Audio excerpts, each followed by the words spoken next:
Grande misterio de amor, misterio de Dios.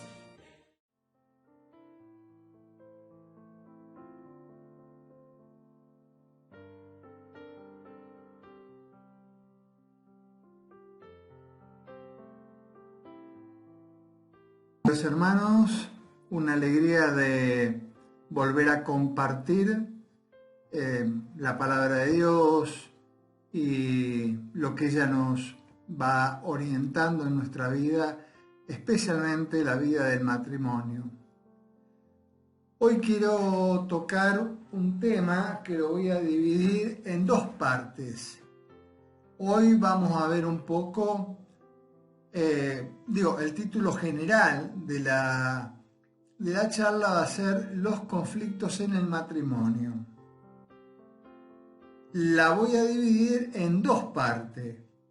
Hoy vamos a ver el tema de los conflictos en la palabra de Dios, concretamente en los Hechos de los Apóstoles, y algunas indicaciones que nos da también el Papa Francisco en Evangelium Gaudium. Entonces, este será de algún modo un punto de partida, un punto de referencia, lo que el Papa dice sobre el tema de los conflictos. Y la segunda parte de ahora es un poco la parte bíblica y descubrir ahí también como los caminos de salida, de solución de los conflictos. Yo creo que nos cuesta bastante trabajo quizás racionalizar esto, porque es muy común que digamos, bueno, los conflictos no son buenos, los conflictos no sirven, los conflictos no ayudan, hay que evitar los conflictos. Sin embargo, podríamos decir que son el pan nuestro de cada día. En todos los ámbitos donde nos movemos, los conflictos surgen, aparecen, los conflictos están. Es distinto, porque no todos pensamos igual, no sobre la misma cosa, pensando bien las dos partes, se compaginan. Entonces, bueno, yo creo que hay que verlos como una oportunidad. Me parece que salir de la idea de que el conflicto es malo, negativo, destructivo, y pasar a una idea del conflicto como una oportunidad, el conflicto como un acontecimiento que tiene que ayudar a crecer. Y por eso que el Papa en la Evangelium Gaudium, en el número 226, hago un paréntesis, yo voy a dejar abajo, en el link de esta charla, los textos que voy a usar. Bueno, el Papa dice que, los conflictos no pueden ser ignorados o disimulados, sino que el conflicto o los conflictos han de ser asumidos, es decir, hacerse cargo de una situación conflictiva, en la medida obviamente que esté involucrado, y sobre todo si lo vemos objetivamente en el matrimonio, siempre los esposos van a estar involucrados en los conflictos. Acá aprovecho para decir una cosa. En la próxima charla, en la segunda parte de los conflictos, me voy a referir solo y estrictamente a los conflictos matrimoniales, o sea, conyugales.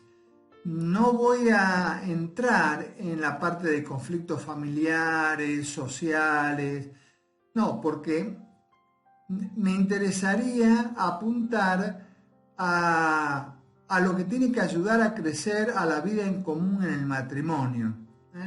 Entonces, toda charla, todo tema tiene sus límites. En cuanto a este va a ser el límite, que va a estar dirigida o está dirigida especialmente a los cónyuges. Bueno, el Papa en la encíclica Evangelium Gaudium va a hablar de las actitudes o la postura que suele haber ante los conflictos. Y dice que, bueno, algunas personas simplemente miran y siguen adelante como si nada pasara. Se lavan las manos para poder construir otra vida, para ver qué hacen con su vida. Por lo tanto, el conflicto les pasa enfrente o al costado y la actitud es la indiferencia. Otros, digamos, entran de tal manera en el conflicto que quedan prisioneros, pierden el horizonte. El conflicto los atrapa y podríamos decir que pasa como a gustarle el conflicto, pasa como a fomentarse el conflicto. Y esto sobre todo lo vemos en el ámbito social, ¿no? Y hay una tercera manera, dice el Papa, de ponernos frente a los conflictos. Y sería como la más adecuada. Y sería la actitud de situarse ante el conflicto. ¿Qué quiere decir el Papa situarse ante el conflicto? Tratar de verlo objetivamente. Tratar de ver los límites del conflicto. Lo cual significa no hacer un mundo de lo que no lo es, ni tampoco, como la primera actitud, minimizar el problema. Por eso es cómo nos situamos ante el conflicto. Y por eso dice que esta tercera manera es aceptar sufrir el conflicto. Digamos, el conflicto en el momento se sufre por algo propio o por lo del otro o por la postura del otro. Es decir, hay una situación de sufrimiento. Nadie es feliz frente al sufrimiento.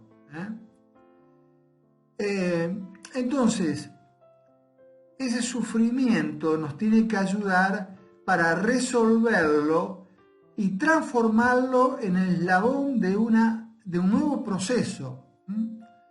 Resolverlo, que sería como lo inmediato, y segundo, incorporarlo a la vida, transformarlo en un nuevo eslabón de un nuevo proceso. Y acá el Papa cita muy lindo de Mateo 5:9, felices los que trabajan por la paz. Bueno, porque de ellos es el reino de los cielos. Entonces, me parece que para ampliar esto que nos dice el Papa, sería bueno tal vez leer en Evangelium Gaudium todo la parte de los conflictos que va del número 226 al número 230. Bueno, ahora, después de ver esto del Papa, que es muy iluminador, que sabemos que siempre nos ayuda, me parece que tenemos que dirigir ahora la mirada desde la palabra de Dios y de la relación humana, que no existe sin conflictos. Y los conflictos, hay que tener en cuenta, tienen solución cuando los enfrentamos y buscamos la voluntad de Dios. Enfrentarlos, como nos decía el Papa, y decir, preguntarnos, ¿qué me quiere decir? ¿Qué nos quiere decir Dios con su voluntad a través de este conflicto? Bueno, también, como decía el Papa, de algún modo disimularlos o ocultarlos no permiten el crecimiento a la comunidad cristiana, desde la más chica, que es el matrimonio, la familia, hasta cualquier comunidad cristiana. El no asumir el conflicto no se da el crecimiento. Ahora me gustaría que entremos en los Hechos de los Apóstoles. A veces podemos caer en el riesgo de pensar que, bueno, en la palabra de Dios, en las primeras comunidades, no hay conflictos, no hay problemas, no hay enfrentamientos. Sin embargo, que sí los hay. Yo no voy a tomar todos los conflictos en el tema de la Biblia porque ya nomás, si hablamos del Antiguo Testamento, los conflictos del pueblo de Israel con Dios sería de no acabar. Y me parece muy ilustrativo algunos pasajes de la comunidad de los Hechos de los Apóstoles, o las comunidades de los Hechos de los Apóstoles. Y hay algo muy interesante en los Hechos. Yo quisiera señalar sobre todo un texto, ¿no? Del capítulo 2, los versículos 41 al 47. Ahí se nos muestra que la vida en común, la vida de comunidad, la vida en común, era una vida casi perfecta. Casi no existían los conflictos. Aparentemente Lucas, que escribe los Hechos, conoció una primera comunidad así. Incluso, si vemos un poco más adelante en el capítulo 4, al principio, desde el 1, vamos a ver que la comunidad, dice, tenía un solo corazón y una sola alma.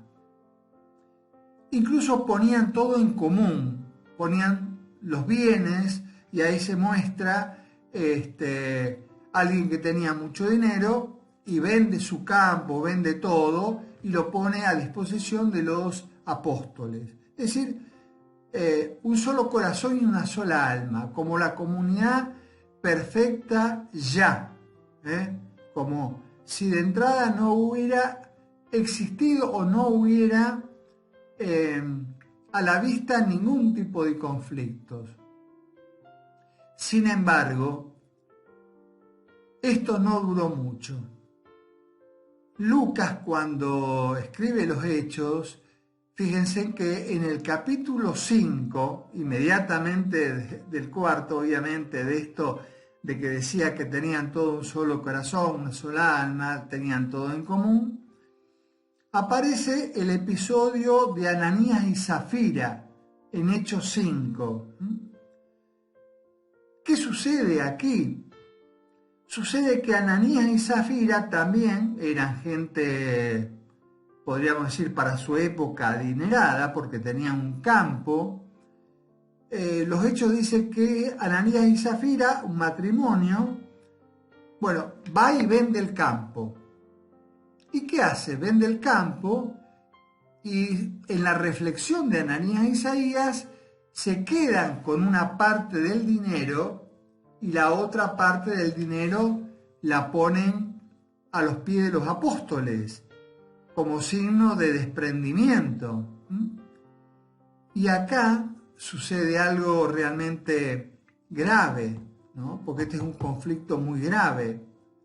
¿Cuál es el problema? El problema es que Ananías y Zafira deciden quedarse con una parte de ese dinero. Y uno dice, bueno, está bien, era de ellos el campo, tenían derecho.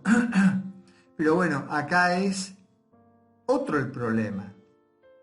Cuando se presentan a los apóstoles y entregan el dinero, como si fuera todo, en realidad el problema aquí radica en la mentira.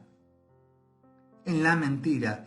Por eso que Ananías y Zafira terminan muertos, no por castigo, sino que en el libro de los Hechos de los Apóstoles nos lleva a descubrir o a volver a encontrarnos con que la mentira, porque está asociada al padre de la mentira, que es el diablo, el mal, es causa de muerte.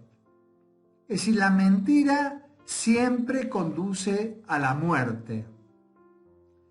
¿Y esto por qué?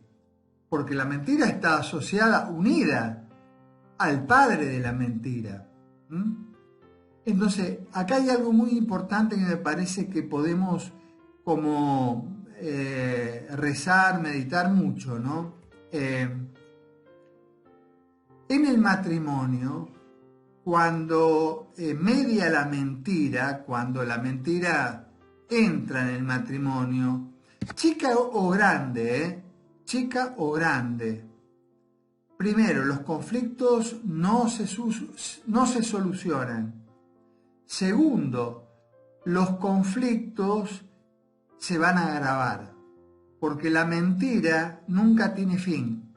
Como decía alguien, si yo miento, estoy obligado a continuar mintiendo para cubrir la mentira. Entonces la mentira no tiene fin.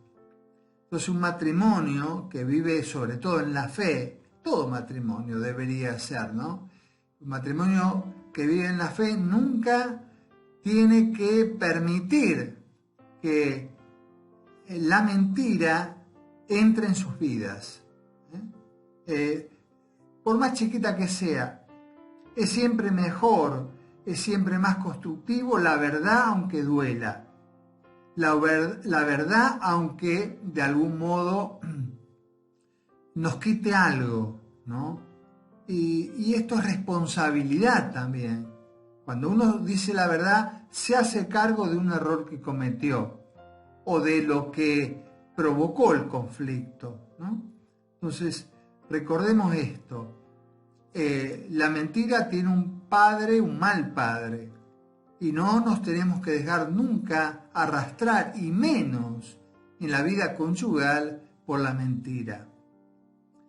Bien, para ver cómo continúan los conflictos en los Hechos de los Apóstoles, y acá solamente señalo algún capítulo. Si ustedes leen los Hechos de los Apóstoles conscientes, atentos, van a encontrar muchos otros conflictos.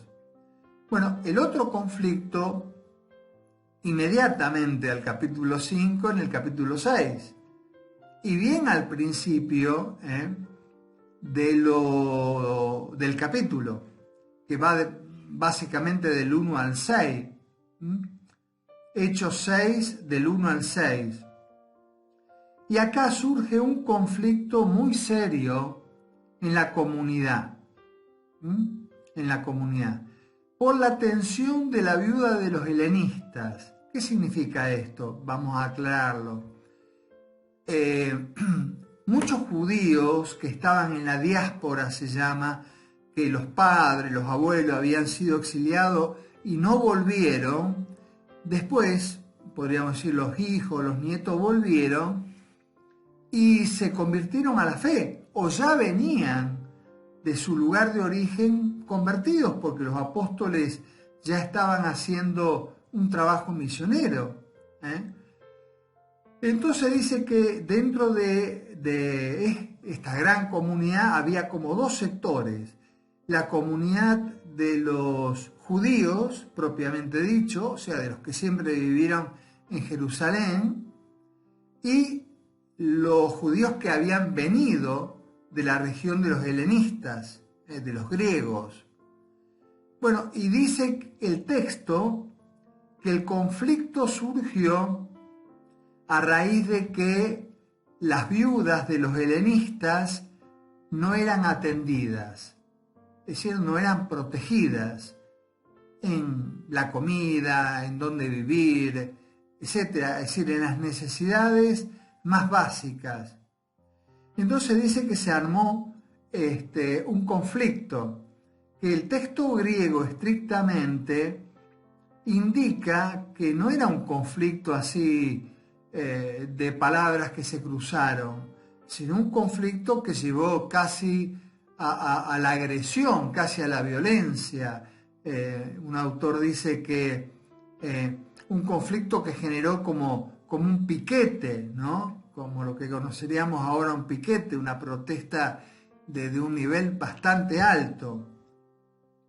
Bueno, entonces, ¿cómo se soluciona ese conflicto?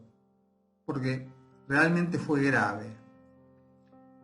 Bueno, dice el texto que inmediatamente los apóstoles, por gracia de Dios, dijeron, bueno, vamos a elegir 7 hombres piadosos que hayan comprendido el Evangelio y los destinamos, los ponemos al frente de esta tarea de la atención de las viudas. Bueno, ¿y saben lo que surgieron de ahí? Los diáconos. Nombraron a los primeros 7 diáconos que tenían este servicio de la caridad. Pero yo quiero rescatar esto, ¿no? Y es la capacidad creativa de los apóstoles de solucionar los problemas. Por eso que también, aplicando esto al matrimonio, yo creo que tienen que ser primeramente muy creativos cuando surge un conflicto. Creativo significa decir, bueno, ¿cuál es la solución más próxima que tenemos? La inmediata, la solución como que da respuesta ya, ¿no? Entonces eso baja el conflicto y lo comienza a transformar en algo positivo. Entonces, el conflicto acá se resuelve con una estrategia de creatividad. Y en el matrimonio vale decir que tiene que haber mucha creatividad, sobre todo cuando viene así el desinterés, cuando arriba el no me importa. Bueno, hay que ser creativos. Todo matrimonio tiene la capacidad de ser creativo. Todo matrimonio tiene la capacidad desde la experiencia, desde la vida, de crear. Lo triste y lo que no permite este paso es el estancamiento. Cuando un matrimonio se relaja, podríamos decir así,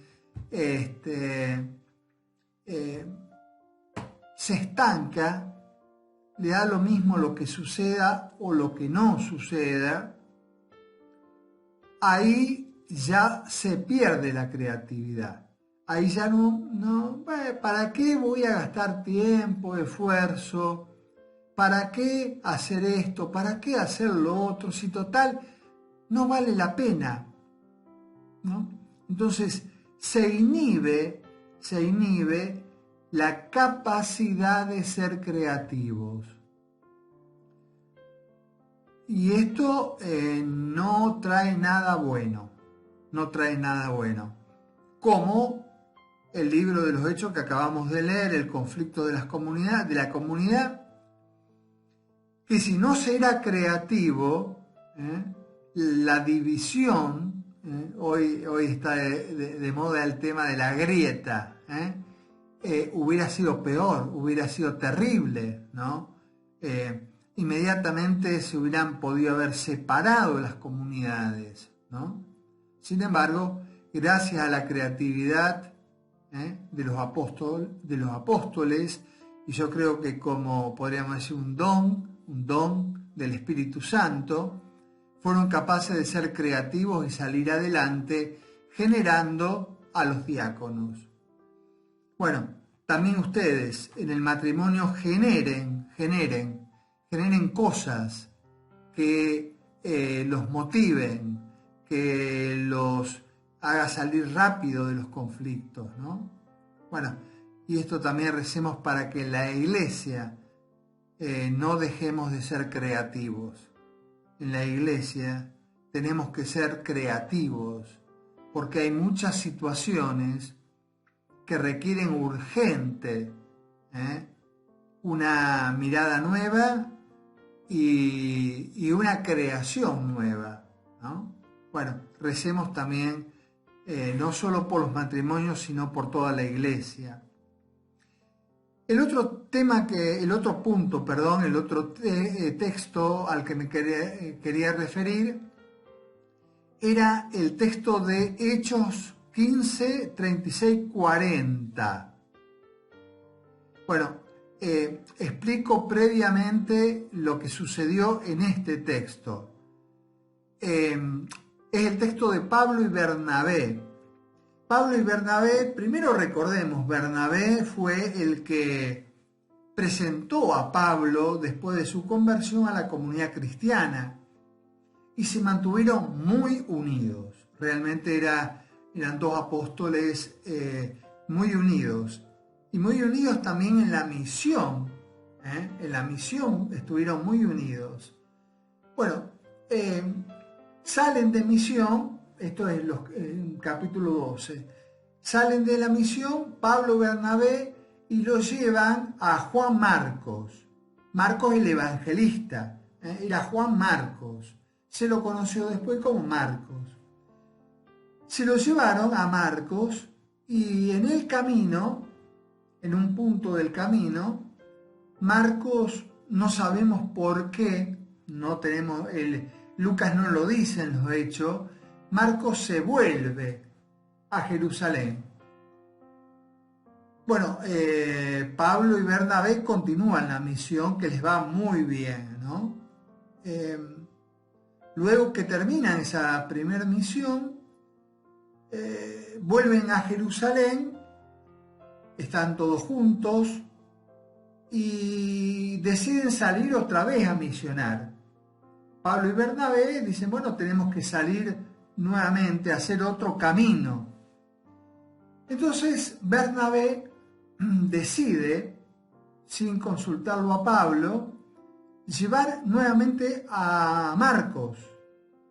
Cuando Pablo se entera de que Bernabé había convocado a Marcos, bueno, se produce una discusión, podríamos decir, un conflicto muy serio, realmente muy serio. Si ustedes leen los Hechos de los Apóstoles, el capítulo 15, del 36 al 40, también otra vez acá, los textos en español no reflejan lo que reflejan las palabras griegas. Acá el conflicto llegó a estar entre Pablo y Bernabé, llegando a tal punto que prácticamente, como decimos nosotros, agarrarse a las piñas, es decir, hacerse daño, ¿no? Entonces, bueno, se separan, directamente se separan. Pablo toma a Silas y se va. Bernabé toma a Marcos y se va para otro lado. Bueno, esto queda así. Y aparentemente Lucas no muestra cómo se resuelve este conflicto. Sin embargo, hay dos textos que nos indican posteriormente y fuera de Jerusalén que Pablo y Bernabé se reconciliaron, superaron el conflicto, incluso con Marcos. Y esto es importante resaltar los textos.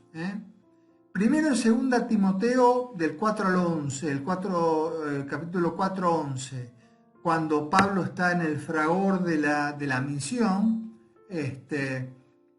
pide que le traigan a Marcos. Dice Pablo, bueno, por favor tráigame a Marcos porque me va a ser muy útil, dice Pablo. ¿En qué sentido útil? Bueno, en el sentido misionero, lógicamente, y Marco era alguien que ya estaba recopilando las palabras de Jesús. Entonces, digamos así, hay un acercamiento, ¿no? Hay un acercamiento una reconciliación, una superación del conflicto, ¿no? Y después también en 1 Corintios, el capítulo 9, en el versículo 6, que, bueno, ahí si lo leemos todo el capítulo vamos a ver también otro conflicto, ¿no? Un conflicto de Pablo y Bernabé con el resto de los apóstoles, ¿no? Y se muestra en este versículo y en el capítulo en general de 1 Corintios 9:6, que Pablo y Bernabé están trabajando juntos, ¿no? Volvieron a reencontrarse. Bueno, y esto también en toda comunidad pueden suceder conflictos graves, ¿no? Entonces, que tienden a una separación, ¿no? Y cuando pasa el tiempo, yo creo que se pueden ver más objetivamente las cosas y se puede superar el conflicto. Y acá esto pasa mucho en las comunidades. Alguien se va porque se enojó por esto o por lo otro, ¿no? Y el paso siguiente, que es la reconciliación, que es la superación del conflicto, muchas veces no está, ¿no? Y eso es una pena porque se gasta tiempo, esfuerzo, se gasta vitalidad de las comunidades, ¿eh? Bueno, y de esto se podría hablar muchísimo, ¿no? Pero traten de verlo cómo también esto se aplica a la vida del matrimonio, ¿no? Cuando hay cerrazón, cuando cerramos el corazón al otro, cuando cerramos el corazón frente al problema, y bueno, es como que la alternativa es solamente la separación, ¿no? El ir, digamos, yo voy por este camino, vos vas por el otro, ¿no? Como Pablo y Bernabé. Digo, ojalá este conflicto que, como acá, tan grave, se solucione, ¿no? Se encuentre un camino donde, digamos, lo más importante se soluciona en Dios. Y acá lo vamos a ver ahora, lo vamos a ver brevemente porque es muy importante. En el Evangelio, acá me voy a remitir al Evangelio porque creo que es como el punto de visión de lo que decíamos anteriormente. Mateo 20:20 no es el único relato. Acá lo pongo Mateo 20:20 porque aparece otro personaje que es la madre de Santiago y Juan. Santiago y Juan, dos de los apóstoles, ¿no? ¿Qué sucede? La madre de Santiago y Juan va a Jesús, lo va a ver a Jesús, y le pide a Jesús que Santiago y Juan se sienten en el reino de los cielos, uno a la derecha y el otro a la izquierda de Jesús, ¿no? Recordemos esto, no solo los apóstoles, sino muchos de los que conocían y estaban cerca de Jesús, y él anunciaba, recordemos, el reino de los cielos, interpretaba a la gente el reino de los cielos como un reino real, ¿no? Con rey, con príncipes, etcétera, con todo lo que era un reino, ¿no? Y el que se sentaba a la derecha y el que se sentaba a la izquierda eran los que gobernaban el reino en la práctica, ¿no? Entonces acá surge un conflicto muy grave también con el resto de los apóstoles. Claro, los apóstoles escucharon esto, escucharon la pretensión de Santiago y Juan, pero no se enojaron porque hayan tenido, podríamos decir, la caradurez de pedirle esto a Jesús. Se enojaron simplemente porque todos pensaban lo mismo. ¿Quién se va a sentar a la derecha y a la izquierda de Jesús en su reino? El reino terreno, porque eso era lo que entendían, ¿no? O sea, esto produjo un grave conflicto entre los apóstoles. Claro, y ahí Jesús con mucha paciencia les hace ver que, bueno, que el primero tiene que ser el último, que, bueno, le dice a Santiago y a Juan, bueno, ustedes pueden beber del cáliz que yo beberé, pueden, y le dice, sí, Señor, vamos a hacerlo. Bueno, ustedes van a beber el cáliz que yo beberé, pero los que se sienten a mi derecha y a mi izquierda, le pertenece la decisión a mi Padre. Bueno, y ahí Jesús zanja la cuestión. ¿Cuál es, a ver, el nudo por el cual parecería que el conflicto no se resuelve? Simplemente porque la mirada de los apóstoles se mantuvo al nivel de ellos. Para resolver el conflicto acá, la mirada tiene que estar puesta en Jesús. Si frente al conflicto matrimonial, por ejemplo, no se pone la mirada en Jesús, o sea, desde lo que Jesús quiere poner en nuestro corazón, ¿no?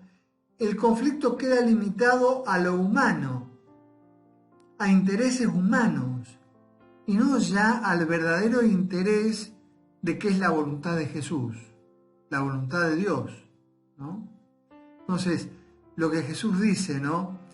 Busquen primero el reino de Dios y su justicia, el resto les va a ser dado como añadidura, ¿no? Y yo creo que esto es lo que se aplica acá, perder el objetivo, la mirada desde el cual podemos ver toda nuestra vida, ¿no? Toda nuestra realidad. Bien, acá frente al conflicto, cualquiera de los conflictos que hemos hablado, y de un modo muy especial es interesante en el matrimonio usar una herramienta. Hay muchas herramientas y lo vamos a ver, para el tema de los conflictos. Pero una herramienta que propone Jesús, y la propone no como algo optativo. Esta herramienta que propone Jesús no es optativa, es mandatoria. Y es Mateo 18 del 15 al 22, que las Biblias titulan corrección fraterna.